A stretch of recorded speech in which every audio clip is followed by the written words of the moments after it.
Hello,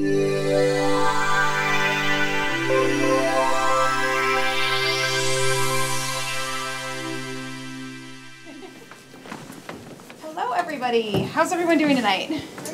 Great, amazing. My name is Leslie Hubbard. I work as a program manager at the Salata Institute for Climate Change and Sustainability, and we're thrilled that you are here today. We are thrilled for our partners also at FAS for allowing us to use this beautiful space. And this is Careers in Climate Change speaker series that we started last semester, and each of the events feature different pathways into climate and sustainability careers. We are so fortunate to be joined by two alumni of the university tonight, and we're going to be talking about careers in communicating climate change and sustainability topics. And I would love to introduce the speakers now. So first we have here in the center, Lauren Kiel, who is the general manager at Bloomberg Green, which includes a website featuring daily editorial coverage, a daily email newsletter, a podcast and radio segments, a magazine, and a weekly television show, as well as integrations across digital video, Bloomberg Quick Take, Bloomberg Television, and Bloomberg Live events. Prior to the launch of Bloomberg Green in January 2020, Lauren was director of the Bloomberg Sustainable Business Summits, which bring together senior leaders in sustainable business and sustainable finance across the world for conversations on how sustainability connects to the global economy. Lauren previously led the editorial and programming strategy for Bloomberg Industry Group's annual live journalism conference and managed editorial for Bloomberg Government events. And before joining Bloomberg, she was a member of the editorial team for the AtlanticLIVE journalism division called AtlanticLIVE. There, she led content development and speaker recruitment for more than a dozen events and conferences per year, including the CityLab conference for mayors and city leaders. Lauren is also currently a faculty member at Bard's MBA in Sustainability program, which I'm a student of. That's how I know Lauren. And she's teaching courses there in marketing and stakeholder engagement. And she holds a bachelor's degree in history and lit from Harvard University and a master's degree in English from University College London. And she lives in New York City currently. And I would also like to introduce Susan Israel. Susan is an accomplished architect, artist, social entrepreneur, and change agent who embarked on a mission for climate action in 2008. Recognizing the need for inspiration and visible impact to motivate collective action, Susan founded Climate Creatives. This innovative initiative leverages art and design to engage people emotionally, addressing the barriers of fear and skepticism about the significance of individuals' actions. Drawing on a background in art and design, Susan understands the transformative power of creation, emphasizing its ability to teach, engage, and inspire beyond conventional methods. And before establishing Climate Creatives, Susan honed her architectural skills at esteemed firms and eventually founded her own firm. Committed to fostering environmental initiatives, she also serves as a mentor for the Clean Tech Open Northeast, contributes to the Friends of UN World Ocean Day planning group, and plays an active role in Harvard alumni leadership, which includes serving as Harvard Alumni Association Board of Directors member, class chair, and co-founder of Harvard Alumni for Climate and Environment. And Susan is also a graduate of Harvard College and the Harvard Graduate School of Design. And last but not least, we are joined today by our student event intern, Esther Tamara, who's moderating this event. She is currently a Master of Public Policy candidate at Harvard Kennedy School, and she's from Indonesia, specializing in business and government policy. Esther has been honored with several prestigious awards, including the Roy Family Fellowship from the Harvard Belfer Center, and the Harvard Belfer Center of Science and International Affairs, Department of Environment and National Resources, highlighting her commitment to addressing global climate and energy transition issues through market solutions and public-private partnerships. And before she began her studies at Harvard, Esther made her mark as the inaugural director of Climate Unit at the Foreign Policy Community of Indonesia, Southeast Asia's largest foreign policy group. In this group, she was instrumental in weaving climate action into policy dialogues and advancing the net zero goals. And she's also birthed the Indonesia Net Zero Summit, the country's foremost climate event, annually attracting over 10,000 attendees and uniting more than 200 climate and youth organizations in a shared commitment to net zero Indonesia by 2050. So we have a very esteemed group of humans up here, and I'm so excited to start this conversation. So Esther, please go ahead with our first questions. Thank you so much, Leslie, and I'm particularly honored tonight to be moderating this alongside such stellar speakers, as Leslie have read their bios earlier. So I think I just want to get into things, and I want to make sure that later, maybe around 6:45, I'll open it up to folks. If you have any questions, please stay engaged, please stay curious. The speakers will also be here joining us tonight afterwards for a networking dinner, so you can also definitely ask them more questions after that. But before then, I want to start first by asking about both of your journeys. Previously, you were a Harvard student, particularly Lauren, you were a reporter at Harvard Crimson, and now you're a general manager at Bloomberg Green. Can you please tell us a little bit about that? How did you learn? What are some of the stuff that you learned at Harvard that you apply at Bloomberg Green? And later, Susan, I would love for you to speak about your experience at GSD as well and how you find that really applicable to your work at Climate Creatives. Amazing. Nice to meet all of you. Thank you so much for having us. Thanks for having us, Esther and Leslie. I think you probably heard from my background that Leslie so wonderfully read. I obviously did not study environmental science. My background was not in sustainability. When I was an undergraduate at Harvard, that was probably the last thing that I thought I was going to be focusing on. I was a Hist and Lit major. So I was studying 20th century American history and literature. So something very, very different. I spent probably 80% of my time at the Crimson and 20% of my time doing school, which, in hindsight really was so valuable for me because I think I learned even more from that hands-on training than I probably did in any of my classes. No offense to all my amazing professors, but I think I found that experience of being on the Crimson taught me so much about asking hard questions and what it meant, being a student at this university, but also covering the university and having to hold the administration to task for things, asking tough questions of them, reporting on them. It taught me to be uncomfortable with doing difficult things and asking hard questions of people. And I think that's a really valuable skill to learn for climate, but for anything that you do, is how do you be part of something and believe in something, but also hold the truth to power there. So I learned a lot from my experience on the Crimson about journalism. I knew it was something I loved and was really, really interested in. So after school, I graduated into the kind of post-2008 recession era where journalism jobs were not easy to come by. So I went to graduate school right after that, which I also found was a good experience for me to take some time and really reflect academically on what I wanted to do, to study abroad, which was something that I had not had an opportunity to do as an undergrad. And I then ended up at the Atlantic. I got that job through a friend of mine I was the associate managing editor of the Crimson. She was the managing editor of the Crimson. She had gone to the Atlantic right after college and told me about the idea of live journalism, which is something I had never heard of before and didn't know, which is basically using events and conferences as a way of bringing to life journalistic ideas, having reporters interview people live on stage, and what it meant to actually bring people together physically in person. And that taught me about the power of conferences and convenings and how bringing people together in a room is really important for any topic, especially for climate.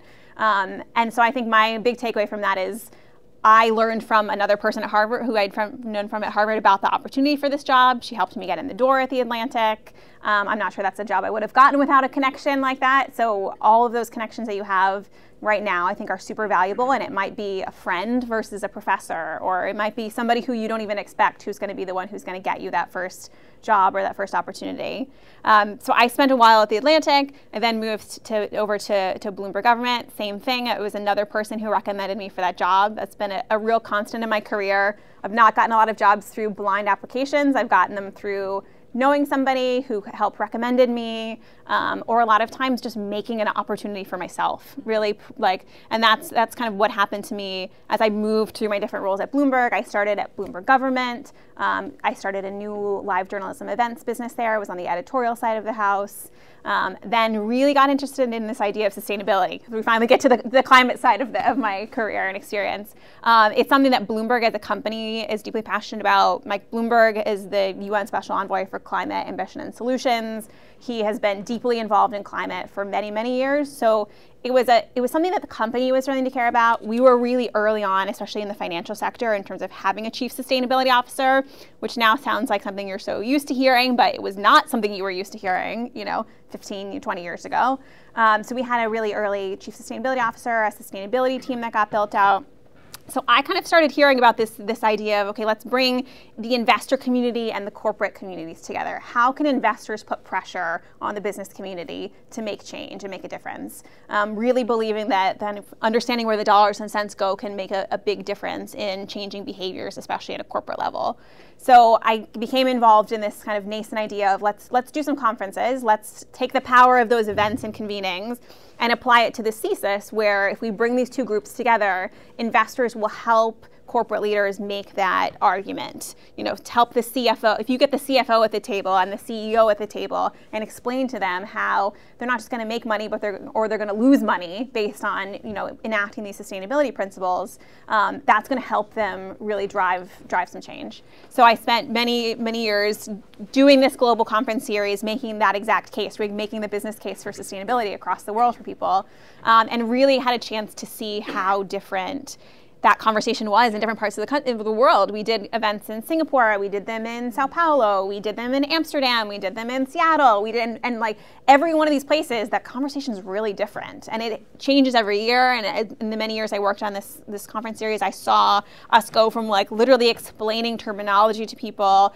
to having really educated and smart people show up who were doing this as their jobs. And I've seen this industry change so much over the course of my time working in it. So I did that for a number of years, and then this idea came about almost 5 years ago to launch a full section on climate and sustainability within Bloomberg News. And I got a call one day from our then chief commercial officer saying, "Hey, would you be interested in running this?" And I said, "Sure, why not?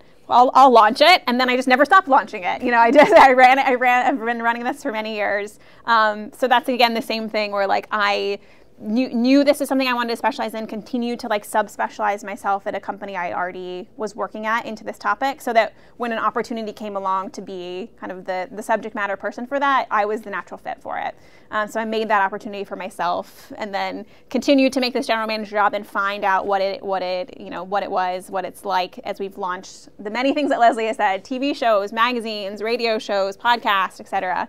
So I'll stop there. I've already given you a lot of my background, but.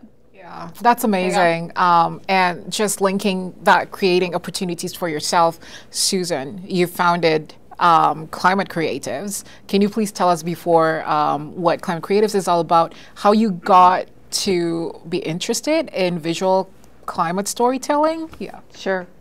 So I went to the college in the GSD, and while I was in college, I realized what I really wanted to do is take studio art classes. So I kind of finished up all of my history concentrator requirements and sadly dropped off the sailing team because of the afternoon conflict, and took a bunch of studios. I spent a year in art school in the middle of the GSD, and I was always kind of on the knife's edge of architecture or art.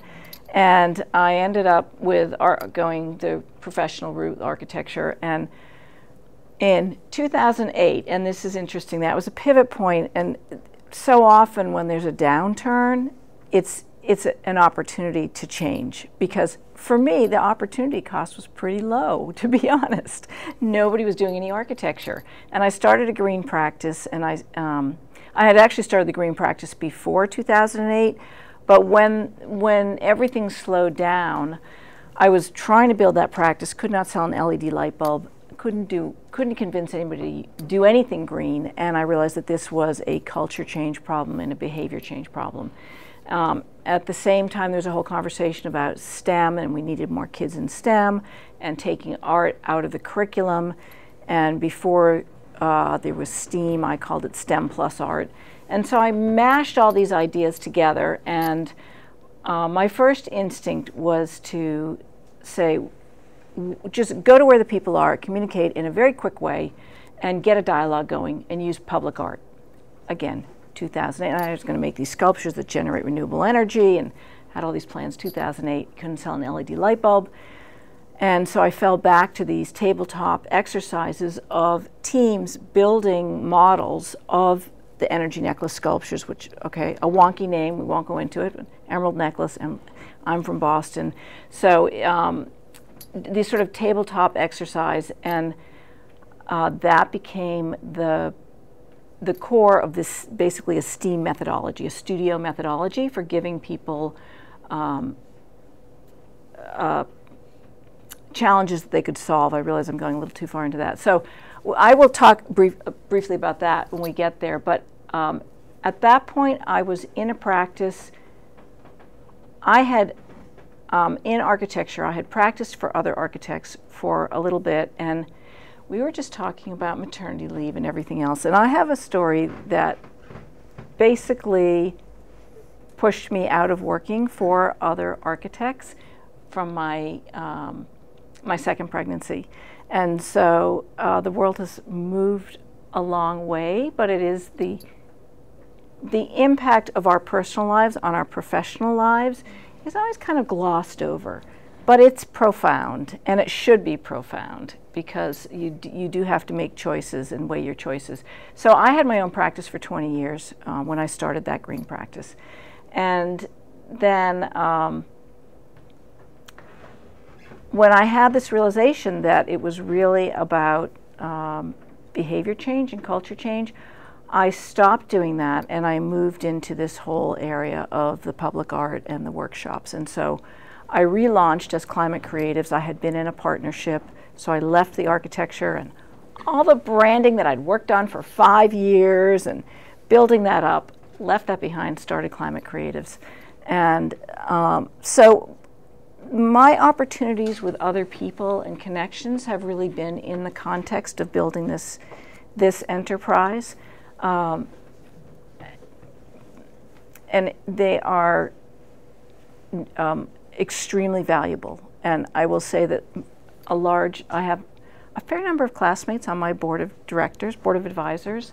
I have had so many opportunities because of friends from Harvard. And so that network is all it is storied to be. If you genuinely, I mean, I'm not using anybody, they're friends and they love what I'm doing and they're supporting me.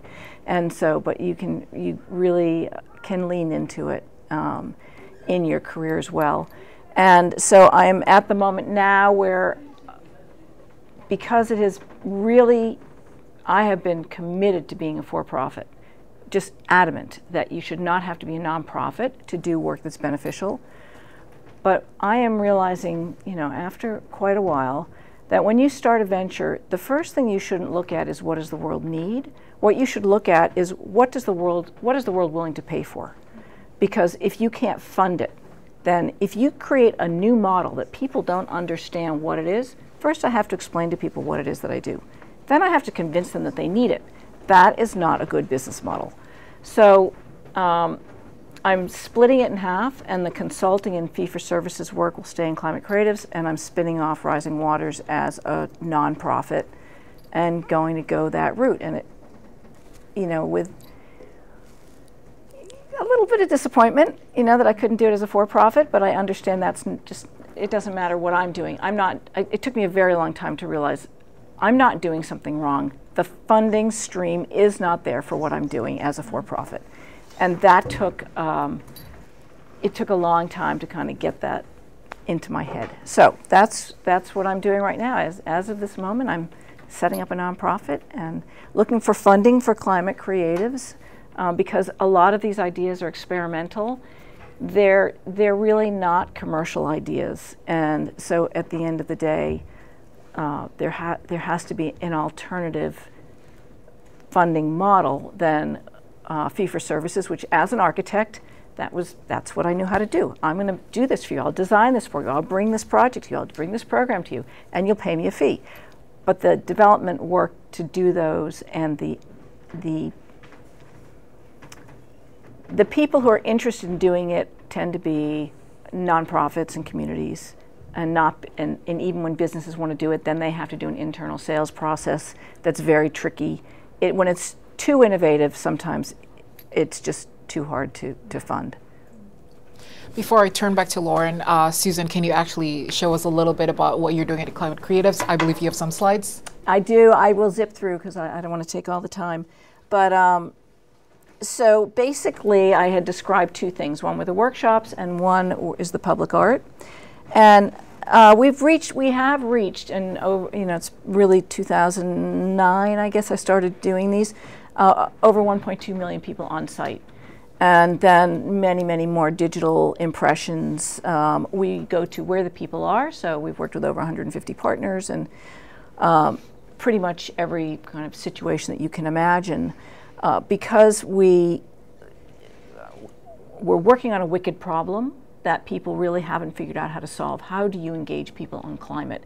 And for years, scientists were showing everybody dead polar bears. Well, nobody, not just scientists, nobody wants to look at dead polar bears. So we created something which is very joyful and engaging, and you work with other people in small teams to create things. And even the public art is more joyful to address what has really been, up until 3 years ago, kind of a hard no for the public digesting climate data unless they were already highly educated and even, I might say, somewhat adjacent to the space in some cases. And so, yeah, we've tried a bunch of things, and so we do it online because of COVID. Thank you, no thank you, but we did that and ways to scale it. And so these are the workshops, and basically we set people up to come up with a solution, because if you're talking about a problem in the context of a solution, that will empower people and engender hope. And hope is love, right? If you don't have a vision of the future, then you're just going to get depressed. And so it's always important to give people a way to make that vision. So we do it in different formats. Interestingly, we did it at the Harvard Business School. Harvard's commitment to sustainability in small teams as a leadership exercise, and then different ways of doing it with large groups of people, and this is the online version of Quarantine Quilts. The other side is installations. This is data storytelling. It's about, I'll just go back to that for a second. That was at the World Trade Organization. So again, communicating to laymen as well as scientists. We also showed this at a science conference. On the bottom right is the Director General of the WTO, and very interested in this idea of being able to communicate through art installations. And then we're working the next step. We're working on exhibitions and kind of not only museums, but this idea of taking data, making it into an immersive environment of data storytelling, and then connect that to the literal data, and again, giving people ways to talk about the future. We're going to be looking at putting all of the various exercises we've done online with membership and online subscriptions. And, oh God, rising water. So real quick, we show future flood levels on site. And whoops, these are sculpture. This is a sculpture that shows it is the public outreach for a green infrastructure project, and it was able to move the dialogue from we need to preserve this park to why are we wasting money. So we were able to demonstrate to the public and bring them along with the concept of managed retreat without saying managed retreat, which is kind of like yelling fire in a crowded fireplace.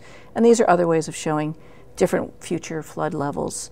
This is in Panama, in San Blas Islands, which are being evacuated now for climate migration.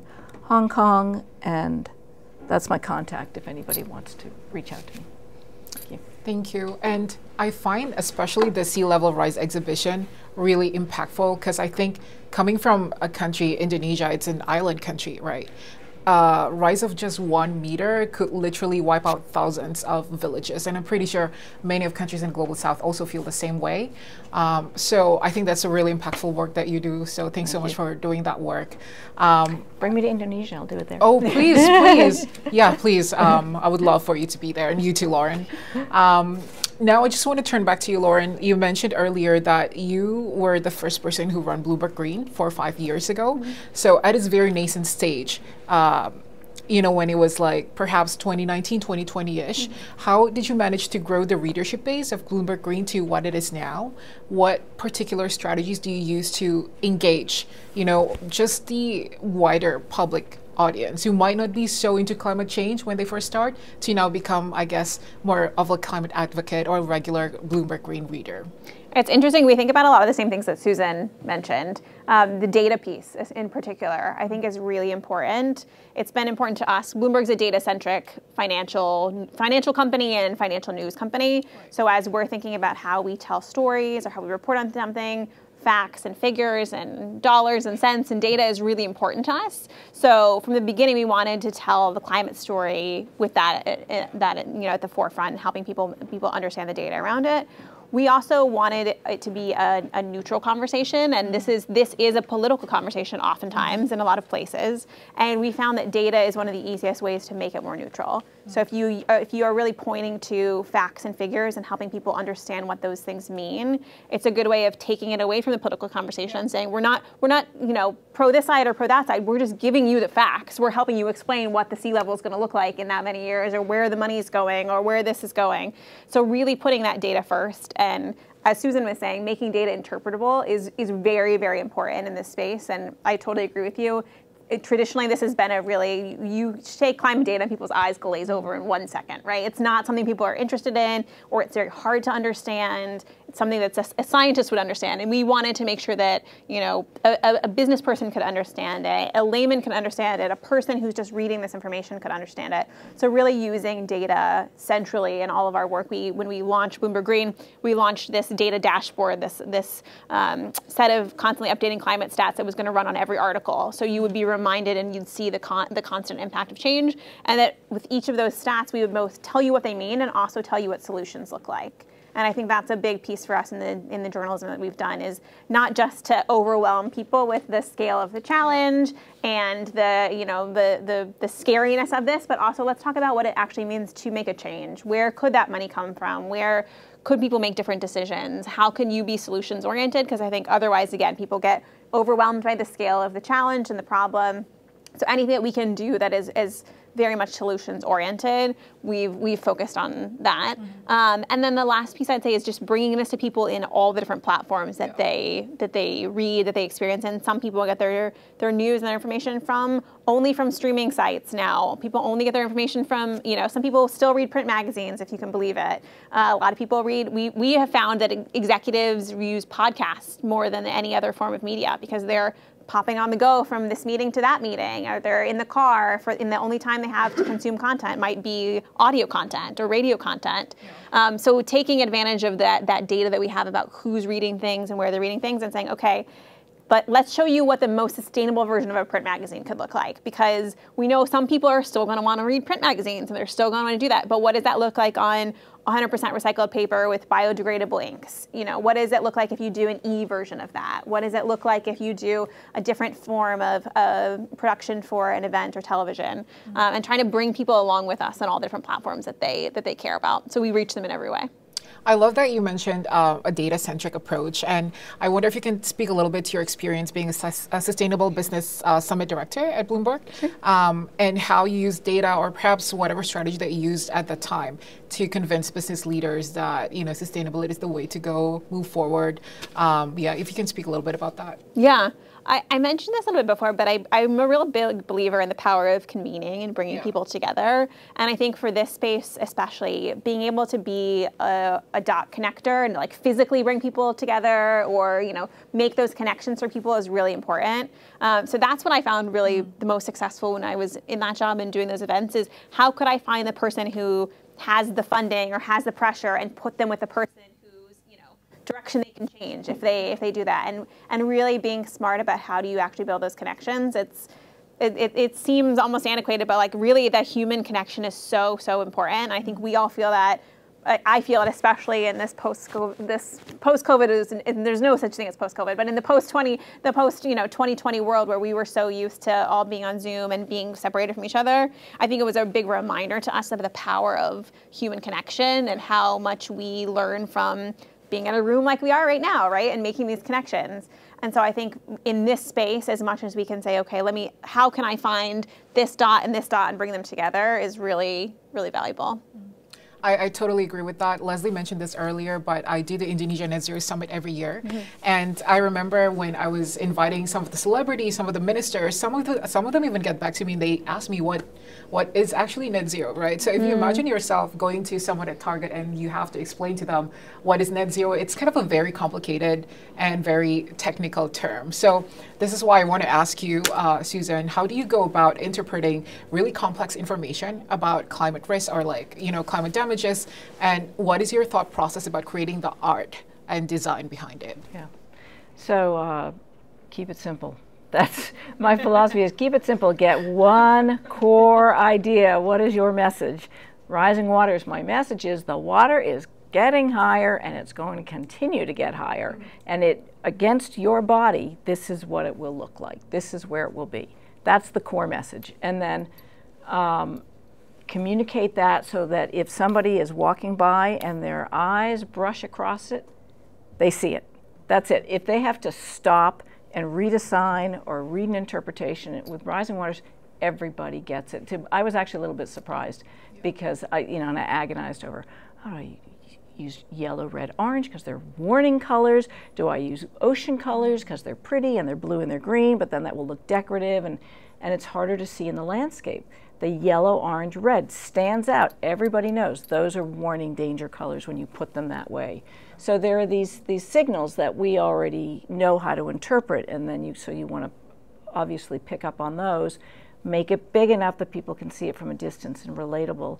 The sculpture was a lot more beautiful, and that was a little bit more interpretive in terms of the form, but it's like the water rolling up onto the land because of where it is on that coastal bank.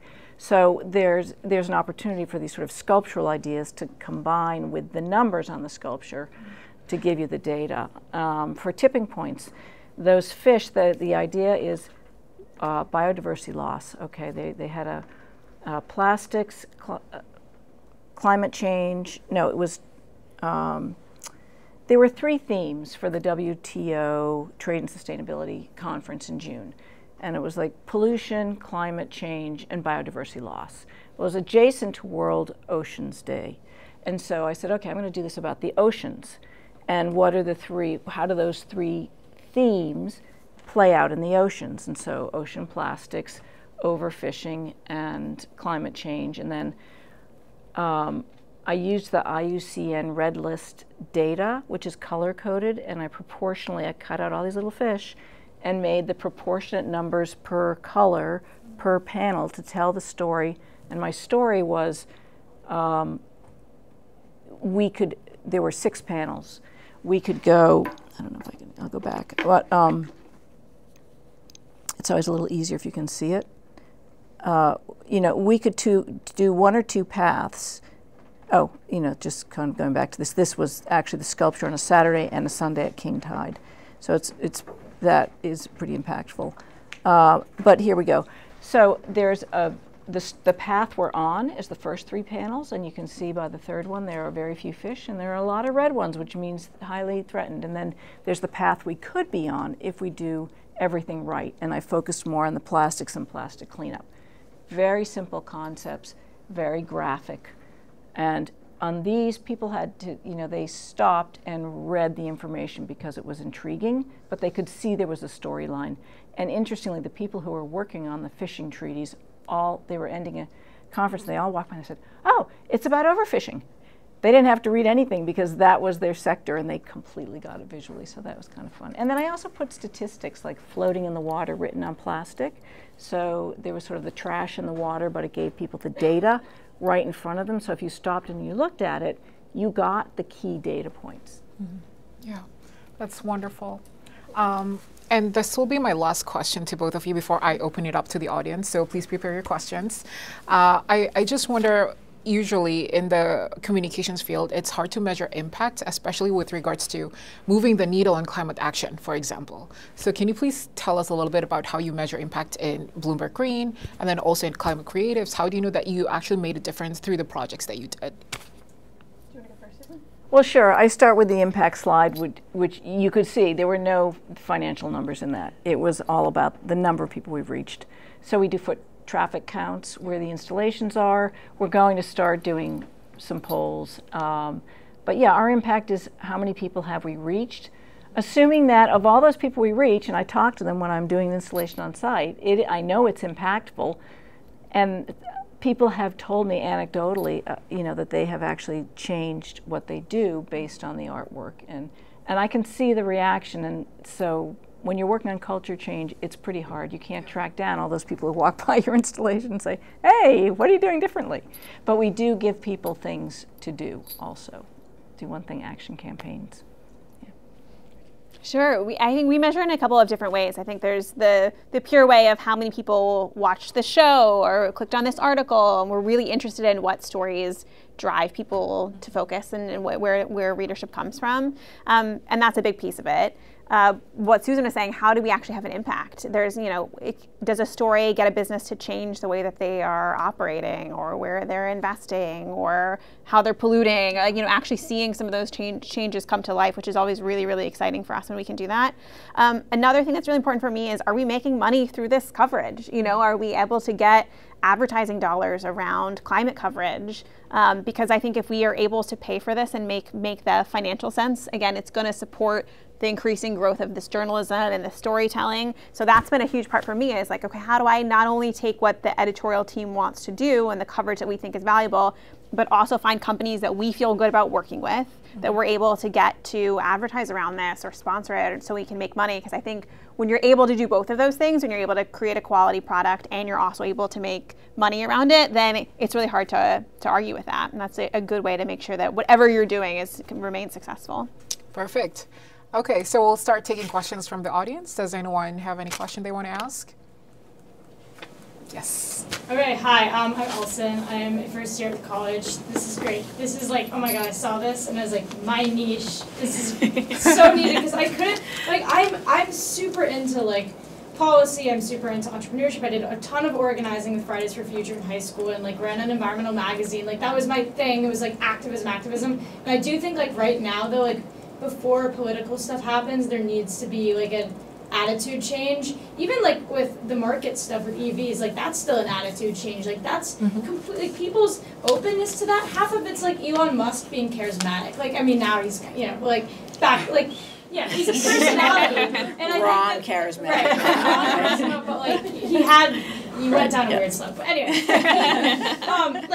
that's half of it. It's not that it's getting, there's that it's getting better and that it's being incentivized and Inflation Reduction is awesome, but I think marketing is great. But and I don't know, I this summer I'm trying to go around the country and do a documenting solutions thing and proving that American climate resilience and renewable projects are patriotic, and it's defending life, liberty, and property to do it because it is, and red states have the best shot. But something I've just been thinking about as I'm finding locations and finding sites to visit and stuff, and it's been cool. But it's when I'm going around, how do you even convince the people you're visiting that it matters? And I know you've worked with corporations or maybe communities who you have to visually show that this is relevant to you and it's not some bubble of climate stuff that's Greta Thunberg and Rachel Carson and whatever. You have to prove that it's relevant to everyone, and that's what I think is needed and what I'm trying to do. But I've just started to think about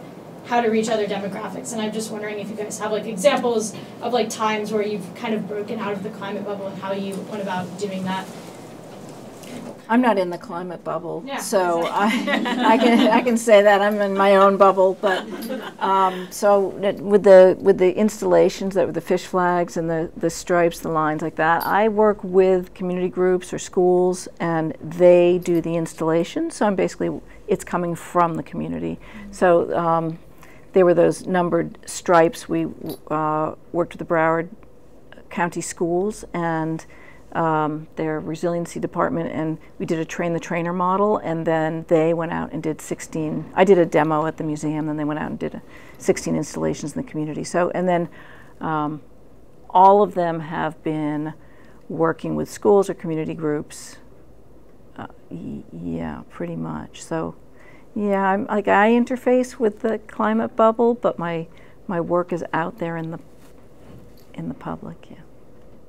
I love that you brought up marketing. I think Leslie mentioned this. I teach marketing for a sustainability MBA program, and I'm a big believer in the power of marketing and storytelling in this space, that language is a real, important piece for us. And I think that's exactly what you're saying, is how do you get the language right? And so when you are going to a red state or to one of those communities that you're talking about, you might not want to say climate change. You might not want to say climate, right? That might not be the conversation that you have at all. You might be having a jobs conversation. And that's all you need to talk about, is like, what does the future of employment look like in that area of the country? Because that might mean reskilling, because there's going to, what's going to have been an oil job's going to become a renewable energy job, or what's going to have been the person who's been the mechanic on those, cars for many, many years is going to have to be a totally different person when it's an EV, right? And so you're thinking about what do those transitions look like for people, and that's not a climate change conversation. To you, that's a climate change conversation, right? To you, that's a sustainability change conversation. But to them, that might be what's my job going to be in 10 years? What's my kid going to do? Or are they going to, how are they going to study those things? So I think just the language that you use, and thinking about how do you appeal to people where they are and what they're thinking about.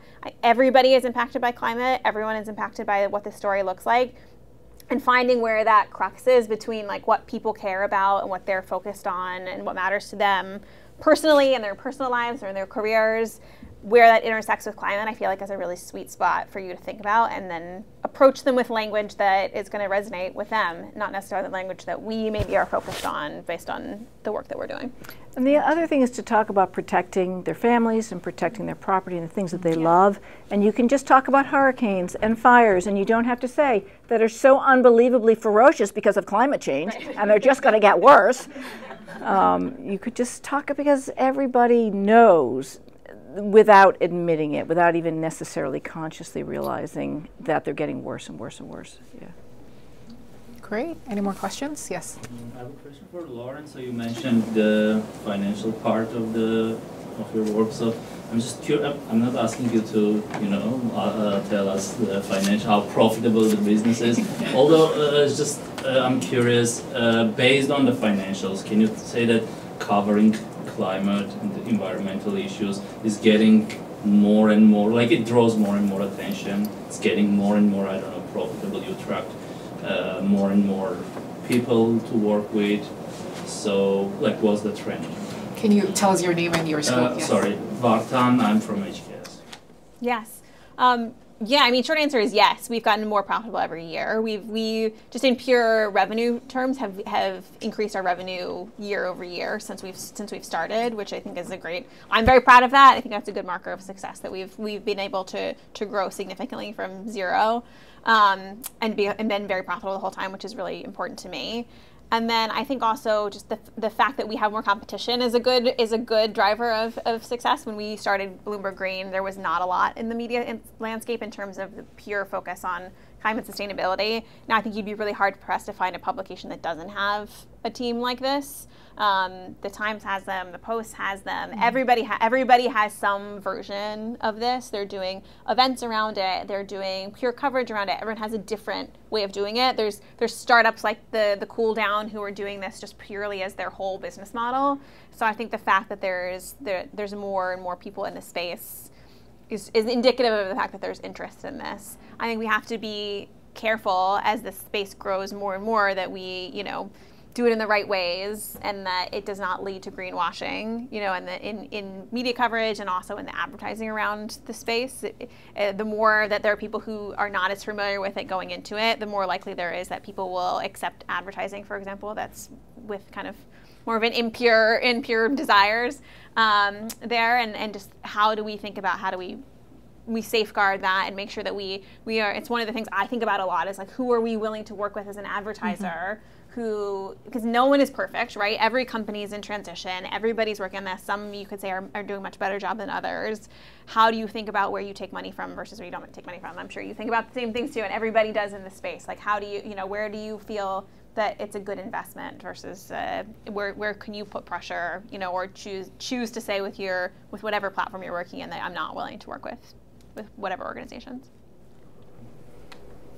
I just want to point out Climate Central it's a platform that NOAA funds for climate communications. And what do you know? Climate, you must know climate. Oh, so what they do is they actually package up stories, news stories, and send them out to all of the small, like newspapers and different news outlets in red states, where they are basically they don't have the bandwidth and they don't have the focus to be looking for these stories and writing these stories, and they kind of package them up and send them out in a digestible, exactly with all the things that you said. And when there are storms coming and everything else, then they also do data visualizations. They do projections of floods with photographs and all sorts of amazing graphics and visualizations. So they're trying to be a sort of in the background support for the media community. And then I'll just also mention there's some little startups like Grist and The Conversation, and like they're just so much fun. They're great publications that are very targeted towards different demographics. Yeah. Good ones. Yes. Hi, I'm Alana from C's, and I think both of you kind of expressed maybe some pains about hybrid events during Zoom and COVID and all that. So I think my question is, when barring significant geographic or other accessibility barriers, when is it worth it to incorporate hybrid elements, and when is it not worth it to incorporate them? I think it's always an important thing for us to think about in the climate space. Is it really worth getting however many people on a plane and flying them across the world to have a conversation, right? And I think you have to do that calculus for whatever event or experience that you are putting together. Does it make sense? Is it worth it? I think there's been a lot of value in the climate space in kind of glomming on to bigger events, for lack of a better way of saying it. So if COP is already happening and everybody's already going to be going to Dubai, what can we do that takes advantage of that moment versus asking them to go somewhere else, right? How do we take advantage of the times that people are already coming together? And then, as you said, there are some places where it's like, you know what, it does make more sense to do XYZ conversation virtually, because then you don't have to fly people to a different place, and you have to think a little bit more about how do you get people engaged virtually. How do you make something? I believe making something interactive is always a really valuable way. And I think Susan's examples of this, how you grab people's attention, how you show them something or teach them something, is really valuable. So whatever you can do to when you're doing a virtual event to kind of shake people out of the just sitting there on Zoom watching something is really useful. Yeah, most of my stuff is locationally based, and so it's really around the training for it, or if there are people. So I do have a group of students for UN Action chapters around universities who this spring are going to be doing Rising Waters Fish Flags.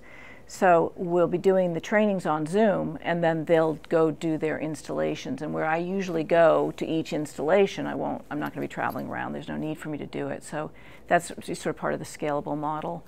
And then Quarantine Quilts is just, there are places, so for example, I did it for BC for sort of campus-wide engagement, and you're trying to get random people from a community in a short amount of time, grab them for this one exercise. So sometimes it just makes sense to do it on Zoom.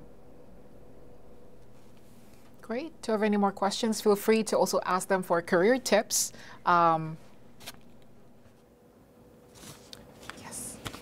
Anastasia, I'm a graduate student at the Extension School studying sustainability. I chose to go the entrepreneurship route, so I just launched my first venture, currently incubated at the iLab. I was wondering, both of you have actually 3 of you have such amazing experiences, but obviously there are a lot of challenges in the climate space. If you had a magic wand and you could do anything with it, either create a solution or some kind of impact, what would you do? And this is for 3 of you. Carbon capture. Do you want to go? I have to think about my answer. I think I want just a second for all of the carbon emissions on atmosphere to just be gone. Your turn now. Oh my gosh, now I have to think about this. I think just us able to have a conversation around this is really important to me, and not having that immediately go to politics or immediately go to sidedness. The more that we could find a common ground, I think would be, and come at it from a place, as you were saying, of thinking about the future, thinking about our children, thinking about those type of things, and coming from a positive versus a negative. Great. That's a really fun question. Thank you. Thank you. Yeah. I guess I'll get started with the career tips question. Both of you have very amazing career, and it just really impressed me when you mentioned creating opportunities, right? And networking and getting to the right places and meeting with the right person. Can you please share some advice for all of us here who maybe we want to start our own ventures, or we want to make our own climate creatives. We want to be able to open a whole new business line at this company that's focused on sustainability. How do you go about doing that? Or what are some handful tips that we can apply? I've always been a big fan of not waiting for someone to ask you to do something, to look around at whatever company you're in or organization you're in or wherever space you are and think about what skills you have and where you can add value and what matches where you want to go, and start doing that before somebody asks you to do it. You know, take on that responsibility, start making yourself an expert in whatever topic. And then, you know, you kind of prove your value by doing, right? And so not waiting for someone to tell you, oh, this is your job description and this piece is in your job. You know, as I said, so many of my career opportunities I have made for myself or carved out what I wanted to do or asked for those things. So kind of finding those opportunities for yourself, I think, is really useful. I'd say two things. So I was on a webinar with the CEO of Tata, and he said, to everybody in the room, he said, you are your own worst enemy. And I was like, wow, yeah, that's true. I know that's true, but is it true for everybody? And as much as I just kind of went out there and said, I'm going to do this, which looks like it takes an enormous amount of confidence, and it does, I have consistently undercalculated and undervalued my capacity for impact. It's, you know, people always say the imposter syndrome. I think it's a little deeper than that. It's like, well, I've only done this, and like, they've done all that, you know? I mean, I'm sitting here thinking, oh my gosh, wow, I'm honored to be in their presence, and they've done so much more. And so there's always this perspective of, the other thing is, well, I'm here, I wanted to be over there. But it doesn't mean that I didn't come from over there. And so to constantly measure yourself, and particularly for Harvard students, to constantly measure yourself against this impossible yardstick. You set your goals so high, and if you don't get there, there's a tendency to undervalue where you have gotten. So I would say, don't underestimate your capacity, and don't hesitate to dream big.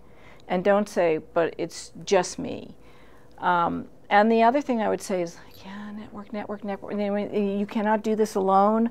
The more people you know, I could not even begin to count how many people have assisted me in this, in large ways and small. And in ways that people, I don't even remember, you know, sort of conversation. Somebody asked me, well, how did you end up presenting at the AGU conference? This was something I did in December. And it's like, well, let me think about this. And then I traced back 12 or 15, and I lost the thread of, I met this person here, and then she introduced me to that person, and then she got me to that conference, and then he did, and it was this unbelievable monkey swing. And I said, well, I don't know, that's an awful lot of effort to just show up and talk at this thing.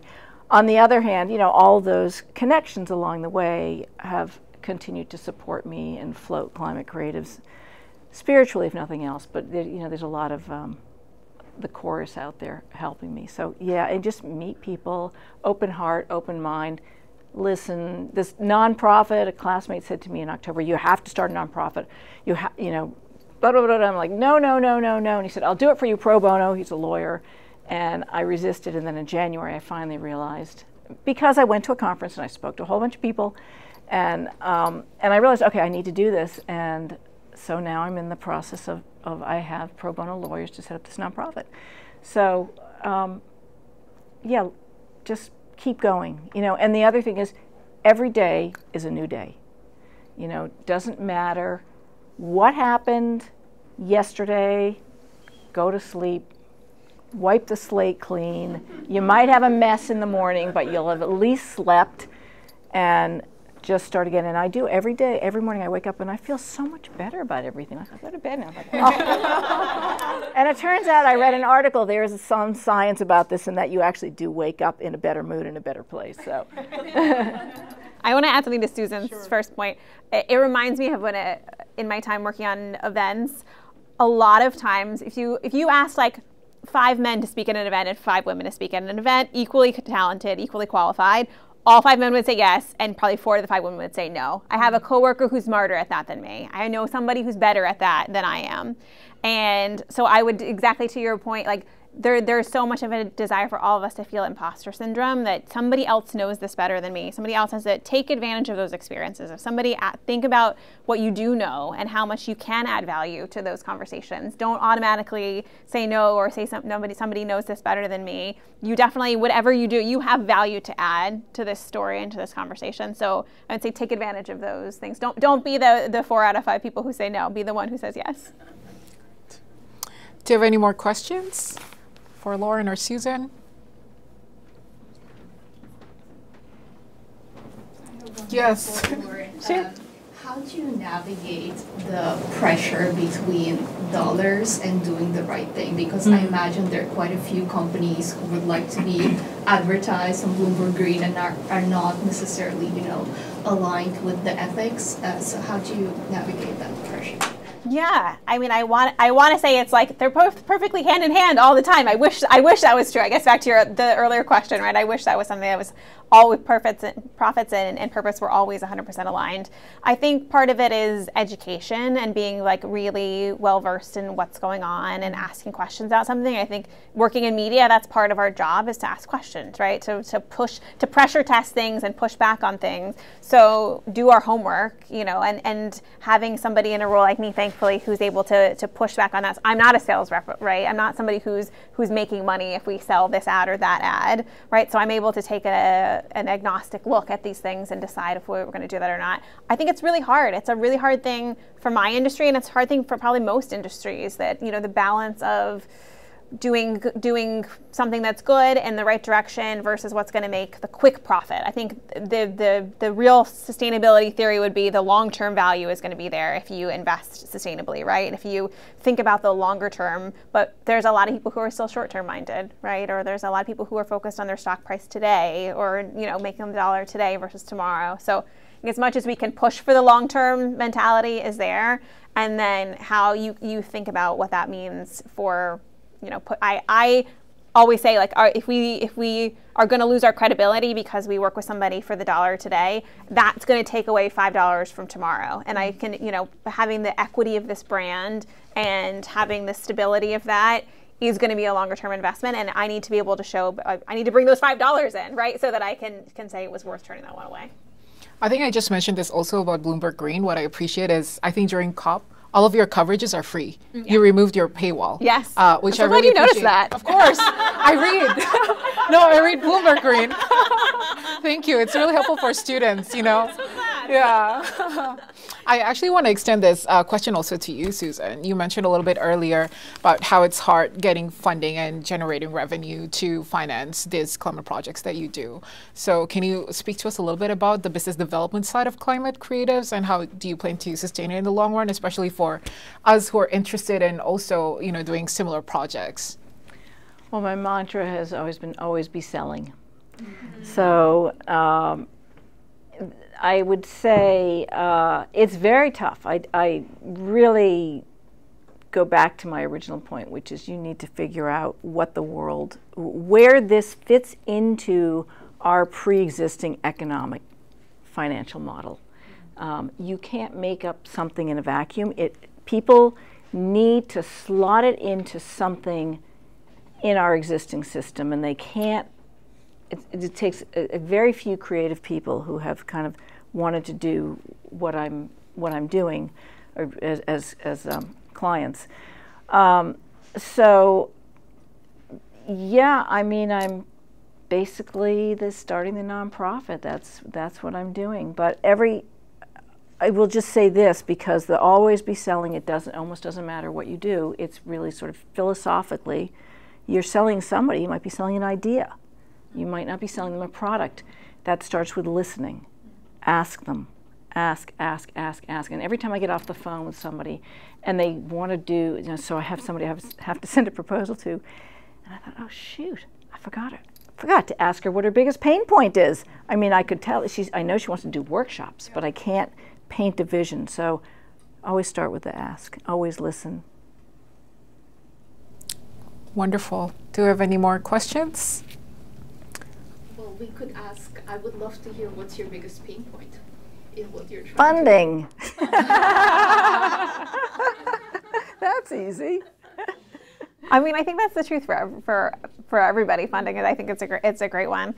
I alluded this to earlier, but like the increasing interest in the space is like a double-edged sword. I think the more people want to move into the space, amazing, because we need everybody, but also that means there's more people who are less knowledgeable, less educated, maybe don't have the same intentions, and so it's a bit of a double-edged sword. And more competition. Yeah, it means more competition for us. Right. I mean, let's be honest. Us, nobody knew what I was doing for a long time, and then other people started doing it. It's like, oh shoot, now I have a little competition. Yeah. Didn't have that before. Same thing. Yeah, exactly. And if you're doing something that's a quality product, quality costs more, right? And the more competition there is, the more pressure there can be to cut prices, make this cheaper, be a little bit grayer around the edges, and so that competition can be challenging. Great. So if there are no more questions, I think we can close the panel now so that we all can eat dinner, and you can definitely catch Lauren and Susan after this in a conversation. Thank you so much for coming here. I just want to remind everyone, we do this regularly throughout the semester, both spring and fall. We're going to have another speaker series next week. It's going to be on the issue of energy transition. Some speakers that will be joining us will come from the Aspen Institute as well as National Grid, among others. So please sign up for that, and also free dinner. So please come. Thanks, everyone. You should go to that. My sister's going to be on that panel. Oh wow. National Grid. Nice. Yeah. Great. Thank you so much. Thank you so much. Thank you. Thank you all. Thank you all. Thank you all for coming and all of your great questions. Thank you. Yeah.